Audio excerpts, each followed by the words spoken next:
Par le partage, envoie ce son à 3 personnes de ton entourage, qui l'enverront à 3 personnes de leur entourage, qui l'enverront à 3 personnes de leur entourage, qui l'enverront à 3 personnes, et ainsi de suite. Je suis en pleine fuite au moment où je te parle. Faut pas que je sois en pleine cuite, que le bon Dieu m'épargne. Je me répare malgré la rue et ses méfaits, dans une époque où ce qui est cru est plus important que ce qui est vrai. Tout ce qui m'effraie, c'est le refrain que nos légendes gênent. Ultime séjour, les mauvais jours pour les gens que j'aime. Mon oxygène, c'est quand je veille près de vous, et mon public est somnambule. Je rappe des histoires à dormir debout. Alors je me bouge entre des dalles et cris de colère, entre étoiles et vies de poèmes, entre meilleurs freestyle et pires poèmes. Julius, comment tu vas? ça va ou quoi? Ça va, tranquille. Bon. Ça fait longtemps que je t'ai pris en interview, la dernière fois c'était en 2009. Ah ouais?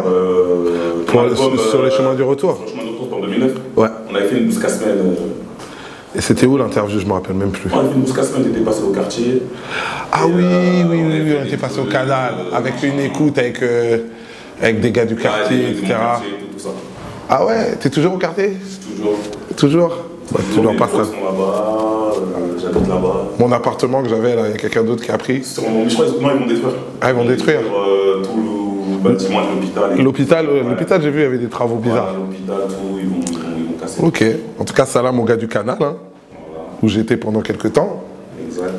Donc moi, je viens de voir pour ton album Négritude. Ouais. Qui sort le 18 mai. 18 mai, lundi 18 mai. Donc je vais commencer direct. Hein. Négritude, c'était normalement ton premier album. Exactement. Finalement, c'est celui-là qui s'appelle Négritude. Mais même celui-là, tu l'as même pas vraiment appelé Négritude. Ouais. C'est NGRTD. Il s'appelle NGRTD, exactement. Pourquoi déjà, pourquoi il s'appelle NGRTD? Parce que, en fait, Négritude, c'est un truc de ouf. C'est plutôt une bad news, même pour les Redois. C'est que Négritude, c'est une marque déposée. C'est-à-dire qu'il y a un gars de... En plus, je crois qu'il habite dans le 9-4. Moi j'habite à Créteil, en plus, je crois qu'il habite dans ma ville. Il a déposé le nom. Et quand on a commencé à faire la promo, genre Négritude va sortir, un nouvel album, etc., il nous a envoyé une lettre juridique pour nous dire ouais, moi il n'y a pas moyen et tout ça, là il faut qu'on s'arrange, parce que moi j'ai déposé ça pour faire des fringues, pour faire des productions musicales, etc., dans ces statuts juridiques. Et donc c'est parti comme ça. Et il y a eu même carrément, je crois qu'il y a eu même un truc où on était convoqué au tribunal, mais j'ai pas pu y aller parce que j'étais en concert. Et ce qui s'est passé, c'est que le tribunal a appuyé que c'était effectivement la marque du gars. Et le gars, il a dit mais tranquille et tout, vous pouvez utiliser Négritude, mais juste faut s'arranger financièrement, quoi. Et moi, je me voyais pas donner de l'EOV à quelqu'un pour Négritude, frère. C'est pas, enfin, le mot, tu vois ce que je veux dire, ouais. Quelqu'un dépose le mot rap. Ouais, rap, même Beaumaillé, tu vois. Même moi, l'exemple que j'aime bien prendre, c'est Beaumaillé. Ouais. Beaumaillé, ça, moi, ça m'appartient pas. Ça appartient à la culture de tous ceux qui étaient autour de Mohamed Ali, à la culture de la boxe, à la culture congolaise, mais ça m'appartient pas. Appelez vos trucs Beaumaillé, tu crois que je vais te faire un procès? Et bref, voilà. Et ce qui est relou en plus, c'est que c'est un Renoir. Donc, ça pose la question sur la communauté, tu sais. On va en parler. Ouais, et voilà. Et pourquoi le premier s'est fait appeler Négritude? Parce qu'à l'époque... Ouais. Ne fais pas un truc de politicien. Mais si tu as écouté l'album, tu sais que ça va être très très vrai, très très direct.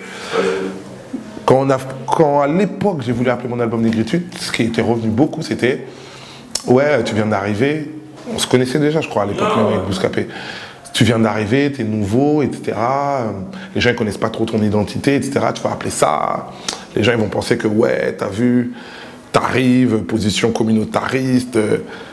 Généralement, déjà tous les mots, tu rajoutes ist, déjà c'est la merde. Islam, islamiste, gauchiste, tiers-mondiste, communautariste.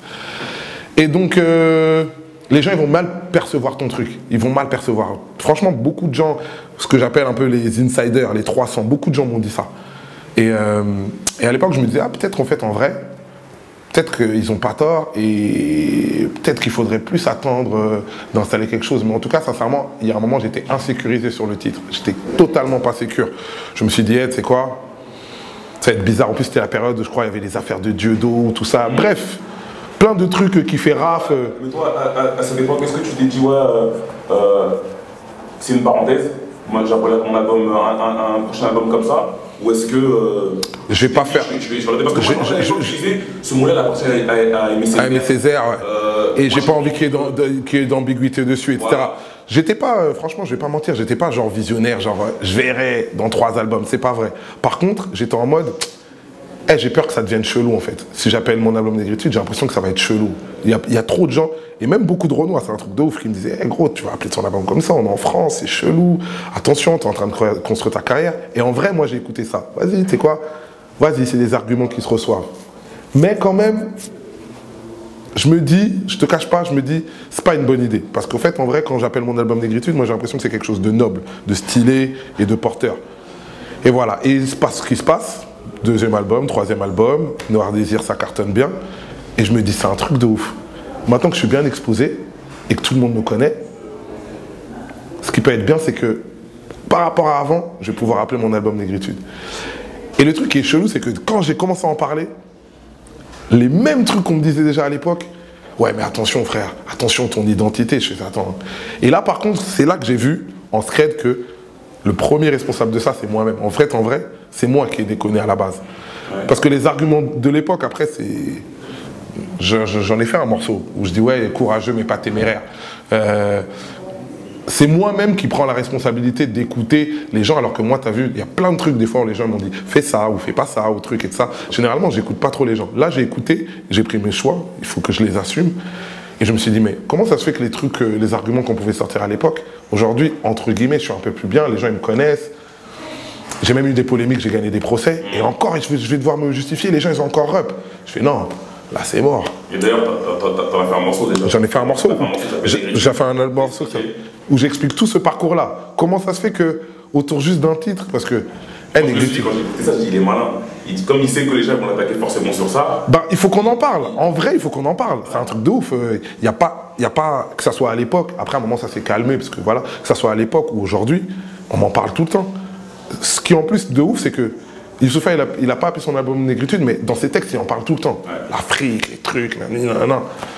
Et moi, j'ai l'impression que c'est le truc sur lequel... Moi, je pense que si j'ai un public aujourd'hui, ce qu'ils aiment le plus chez moi, c'est ma négritude. Je pense qu'ils aiment, t'as vu, Youssoupha, il est authentique, il vient de Kinshasa, il raconte ci, il raconte ça. Je pense vraiment, c'est ma valeur ajoutée. Toutes les couleurs, au fond du... Ouais, parce qu'en fait, un truc que j'ai remarqué, t'as vu, ici, on a fait une galerie d'art pour faire écouter l'album. Qu'est-ce que tu vois, tu vois des Renois, des Babtou, des Rebeux, etc. En fait, j'ai remarqué aussi un autre truc. Mon public, il en a rien à foutre, en fait. Ouais. Mon public, il en a rien à foutre. C'est jamais arrivé que quelqu'un de mon public vienne me voir et me dit « T'as vu, je t'aime bien, mais Négritude, chelou, non ?» Par contre, le nombre de professionnels qui me disent « Ouais, t'as vu, tu vas appeler ton album Négritude, ça peut être perçu bizarre, etc. » et tout ça, là. Mais l'album, il sort le 18 mai. Tu vas voir, le 18 mai, l'album, il sort. Le 25 mai, le débat, il sera déjà fini. Non, mais moi, ça m'a fait bizarre au début parce que j'ai dit « Attends, avant, il nous disait, je peux pas parce que le mot Négritude appartient à MSC. Non, avant, tu veux que la vérité. Aujourd'hui, nous sort le truc. Avant, j'avais des mauvaises raisons. Voilà. Je te dis la vérité, j'ai des mauvaises raisons. Avant, clairement, moi, tu sais quoi, par rapport au premier album, moi, je pense que je me suis trompé. Je suis un gars qui assume mes trucs, donc j'ai pas de regrets parce que c'est trop facile d'avoir des regrets. Dire, ouais, t'as vu ça, je regrette ça, je regrette ça. Non. C'est le plan de la vie, c'est le plan de Dieu. Et peut-être même que c'est encore mieux aujourd'hui, parce que regarde, aujourd'hui j'ai plus de visibilité, j'ai la chance de faire Ardisson, Libé, des trucs que je faisais pas à l'ancienne. Donc moi, finalement, c'est encore plus fort. Moi je me suis dit, il continue dans son truc de ouais, je suis libre, quoi, je m'en bats les couilles. Ouais, il y a aussi un peu de ça. Il y a aussi un peu de ça. Voilà, quand j'étais un peu dans le système, il y avait aussi de ça. Et je me mettais des frontières, des trucs. Souvent le truc qui est sorti, c'est ouais, est-ce que c'est ta maison de disque qui t'a dit ça ou quoi que ce soit? Ça, franchement, je vais pas te mentir, ça serait trop facile de dire ouais, c'est ma maison de disque. Ça peut être ta maison de disque parce que pour moi, c'est la maison de disque. Parce que tu sais quoi? C'est chelou de promouvoir un album qui s'appelle Négritude. Je vais pas te mentir, ma maison de disque, de l'époque, j'étais chez Hostile EMI. Je pense qu'ils n'étaient pas trop fans du titre, on va pas se mentir. Mais si jamais moi j'avais dit, il s'appelle Négritude quand même, ils l'auraient appelé Négritude et ils auraient fait avec. Donc, ça serait trop facile pour moi de venir dire hey, tu sais quoi, c'est parce qu'à l'époque, et maintenant je suis en indépendant, t'inquiète pas, je suis bouillant. C'est pas vrai. À l'époque, c'est moi qui ai dit, tu sais quoi, viens, on va mettre ce concept-là de côté. Et en fait, en vrai, on n'aurait pas dû faire ça comme ça. Même si, voilà, après, regarde, aujourd'hui, si on se retrouve ici, c'est que les choses se sont bien passées quand même. Ma carrière, elle n'est pas à plaindre du tout. Mais voilà, quoi. Et comme je te dis, une fois que Négritude, l'album, il sera sorti, je crois qu'on va même plus en parler. Comme ça, au moins, ça sera une chose de régler dans ma life et une chose que sur laquelle j'aurais passé. C'est Prims, parolier, le lyriciste Bantou, a.k.a. Pharaonic MC, a.k.a. Hannibal Jester, a.k.a. Mukolo Lilo, Baba Namboka Bobo Salaté. Ça fait beaucoup d'a.k.a. mais c'est mon morceau. Je fais ce que je veux. Envoie seulement. Dans le premier morceau, tu parles de ton gars sur Zemmour. Ouais. Tu balances une face sur lui. Et je veux savoir ton égo avec lui. Non, là c'est fini. Hein. C'est fini. Non, là c'est fini. Et un procès en première instance. Appel, j'ai gagné, après ça devait aller en cassation, mais la cassation elle n'a pas abouti, donc c'est fini. J'ai pas une petite cacahuète en ouais, exactement. Et puis même pour ceux qui vont, parce qu'il y a aussi des gens qui vont me découvrir sur cet album-là, je pense pas que le monde entier a écouté Noir Désir non plus. Donc les gens qui vont me découvrir, ils vont me dire, c'est pas le rappeur qui est en procès contre Zemmour, peut-être qui a perdu son procès contre Zemmour. C'était histoire de dire que voilà, j'ai eu un procès, je l'ai gagné. Mais après, franchement, on va pas se mentir, j'ai pas eu une procédure aussi relou que celle de Sniper ou La Rumeur. Ministère Hammer, Sniper, La Rumeur, ils ont eu des procès beaucoup plus galères que moi. Beaucoup plus galères. Non, là, ça va. Justement, il y a une phrase dans Entourage, je cite, tu dis la France ne reconnaît pas les communautés, mais nous traite comme telles. Quand les gens sont boycottés, forcément ils se lassent. Quand on met les gens de côté, forcément ils s'éloignent. Ouais. Et je fais le rapport. Est-ce que cette phrase a un rapport avec les trucs? Ce qui s'est passé les attentats du 11 janvier. T'as écrit ça doit... Du 7 janvier, pardon. Ouais, mais ça doit avoir... si jamais c'est un rapport lointain, mais il y a quand même un rapport dans le sens où... en fait, en vrai, j'évoque le fait que dans le concept d'État français, on aime bien le concept de ouais, t'as vu l'assimilation, l'intégration, etc. T'as vu t'es français, Youss il est français, etc. En fait, en vrai, dans les faits, il faut que tu t'intègres et que tu fasses l'effort. Mais en fait, en vrai, devant un juge, devant un gars qui loue son appartement pour un taf, devant une boîte de nuit, à l'école, devant l'administration. Par contre, là, la ségrégation, en ont pris. Par contre, là, la ségrégation, elle est faite. C'est-à-dire que là, t'es pas totalement français, tu vois. Tu sens bien qu'il y a deux traitements et il y a une justice à deux vitesses. Aujourd'hui, regarde, là dans quelques jours, je parlais, parce que j'ai fait un truc à l'occasion, il y aura le délibéré du procès, par exemple, du décès de Ziad Bouna. Tu sens très bien dans le traitement médiatique du truc et dans l'approche du bail. Tu vois bien que c'est pas traité comme, d'autres procès qui peuvent avoir lieu. T'as eu des épisodes avec la banane de Taubira. T'as quand même l'impression que, mine de rien, et regarde les gens comment ils vivent en banlieue, regarde comment les gens ils vivent à La Courneuve, regarde comment les gens ils vivent à Montfermeil ou quoi que ce soit. Mais après on leur dit, non mais sentez-vous français de ouf, jouez le jeu de la... Pourquoi vous venez pas défiler le 11 janvier? Pourquoi vous vous sentez pas dans le sentiment national, etc. Et en fait, en vrai, sauf qu'on leur a pas donné le sentiment d'appartenance. Les petits à France-Tunisie, les petits sifflent l'hymne. Mais en fait, les petits sifflent l'hymne parce qu'ils ont l'impression de ne pas faire partie du projet, en fait. Je suis pas en train de dire que c'est bien, pas bien. Je suis juste en train de dire, tu sais, t'as vu, quand on met les gens des côtés, forcément ils s'éloignent. C'est-à-dire qu'à un moment, tu mets les gens dans leur banlieue, truc, loin là-bas. Mais après, quand la Marseillaise est retentie, tu leur demandes, chantez, hein. Ah non, c'est mort, frère. Et après, la polémique, ça va être, pourquoi Benzema, il chante pas la Marseillaise? Pourquoi truc et tout? Est-ce que les Français eux-mêmes, ils la chantent, la Marseillaise? On attend vraiment que ça soit Benzema qui vienne les sauver pour la chanter. Tu vois, ça donne des débats un peu bizarres, tu vois. Et moi, ça m'a jamais choqué de me sentir en termes de communauté. Tu sais, aux États-Unis, je prends pas, il y a du bon et du mauvais à prendre aux États-Unis, mais aux États-Unis, il y a des Renois, il y a des Latinos, il y a des trucs, mais tu les vois, ils brandissent des drapeaux Quinry. Jay-Z, il fait le Renoir de ouf, etc., mais il y a des clips à lui, il sort des drapeaux Quinry. Tu peux sortir un drapeau français, toi, dans un clip de rap. Il y a combien de clips sur Bouscapé et franchement, combien il y a de drapeaux français où le gars, il brandit ça, il est cool. C'est pas la même story. C'est pas la même story. Parce que voilà aussi, on n'a pas... L'histoire d'amour, elle est pas la même et tout, mais voilà, quoi. Donc, c'est ça que je veux dire. C'est pour ça que même quand je dis, négritude et tout, est-ce que le fait que je revendique une certaine négritude, ça me rend moins français ou ça me casse des gens ou quoi que ce soit, ou alors ça veut dire que, comme je l'ai dit dans La couleur des anges, ils disent que Négritude est juste un album pour les négros, merde. Ça veut pas dire ça, frère. Ça veut pas dire ça. Autour de moi, il y a des gens, tous les gens, celui qui a réalisé le disque, c'est un luxembourgeois. Ouais, de toute façon, c'est... Truc de souche, mais c'est des trucs que tu dois encore rejustifier et tout, parce que c'est toujours un peu chelou. Petite dernière question pour finir, t'es Charlie? J'ai pas le sentiment d'être Charlie. j'ai pas le sentiment d'être pas Charlie.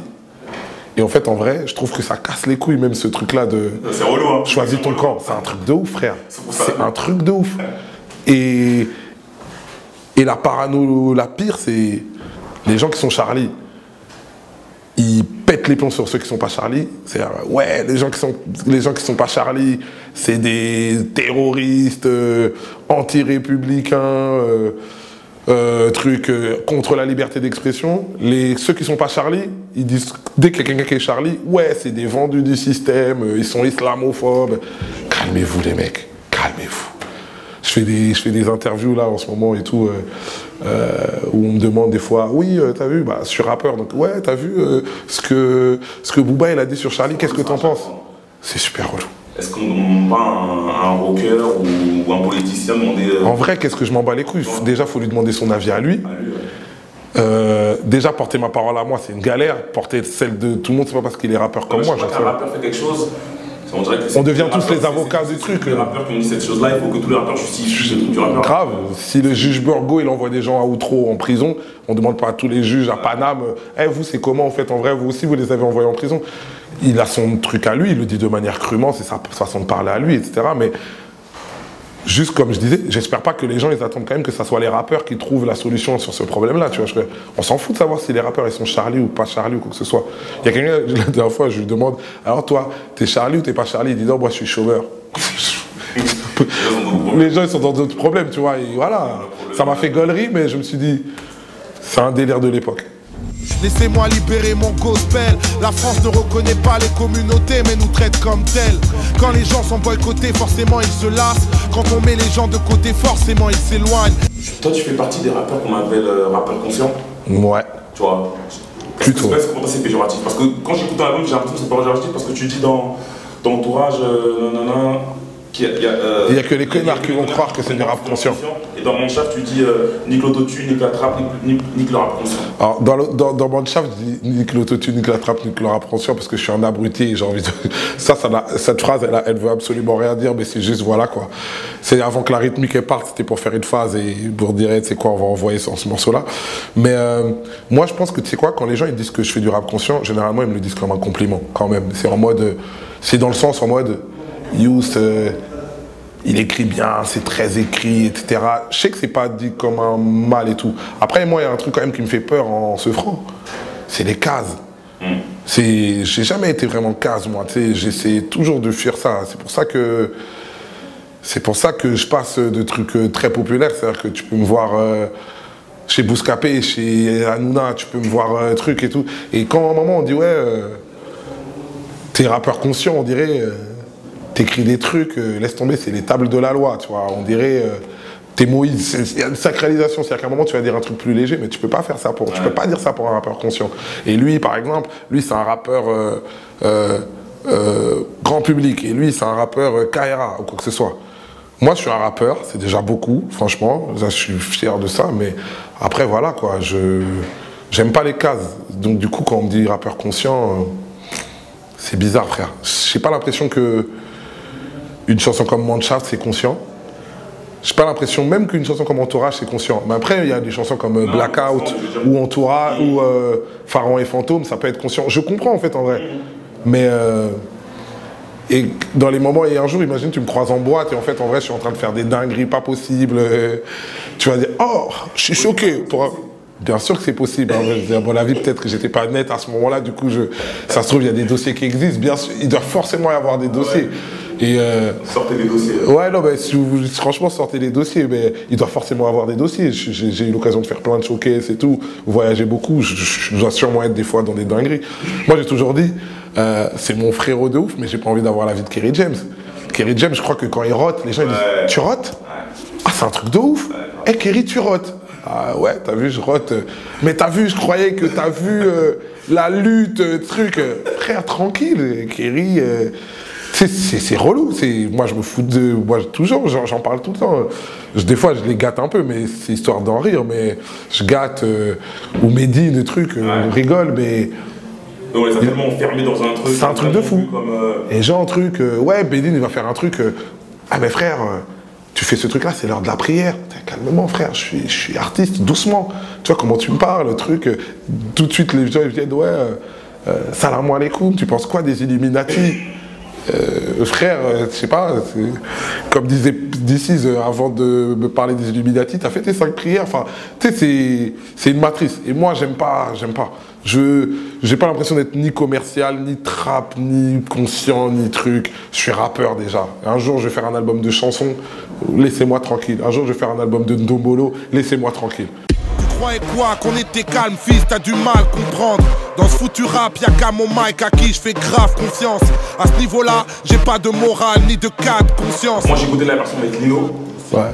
Et tu sais quoi? Lino, on le prend pas mal. Ouais. Mais Lino, il t'a grave respecté sur ce morceau. Mais toi, sur son album, je trouve que voilà, t'as été léger. Ils parlent de shit, gun, gangsta dans leur single. Mais calme-toi ma petite gueule, à ce qui paraît un big buzz. Chercher le buzz, ça reste le biz des blaireaux. T'as dû faire 200 000 vues la semaine où j'ai fait 200 000 euros. Mais c'est pas parce qu'on veut se faire rare qu'on est plus à la mode. Les rats ne deviennent jamais rois, même quand le lion est mort. Énorme, on prend du grade, les mauvaises langues jactent. Et à la fin, c'est nous qu'on gagne, c'est nous la hand shaft.